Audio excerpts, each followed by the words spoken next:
Instagram पे ऐसी videos देखी हैं कि हाथ पकड़ो और नी मारो और चाकू गिर जाएगा। असल में अगर ऐसे करने जाओगे तो हॉस्पिटल पहुंचोगे।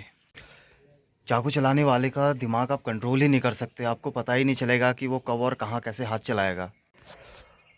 और सबसे बड़ी बात यह है कि चाकू कोई अनजान तो मारने आएगा नहीं, मारेगा वही जिसको तुम जानते हो।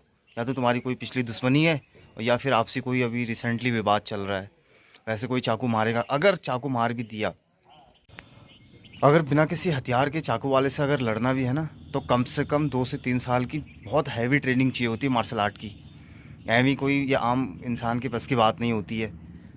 और 2-3 साल की हैवी ट्रेनिंग के बाद भी ज़रूरी नहीं है कि वो जिसके हाथ में चाकू है वो उससे, मार्शल आर्ट वाला बंदा उससे जीत ही जाए।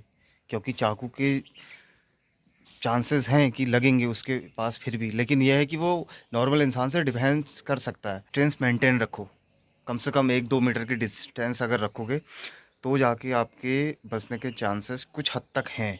अगर जहाँ दिखे थोड़ा सा भी गैप दिख रहा है ना, कि भाग लो वहाँ से, अगर बचोगे तो फिर आगे जाके फिर उस पर कुछ ना कुछ कर सकोगे।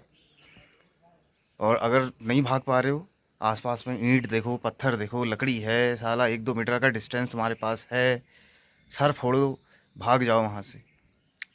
ये नहीं कि तुम्हारे हाथ में कुछ नहीं है, नेता बनते फिर रहे हो।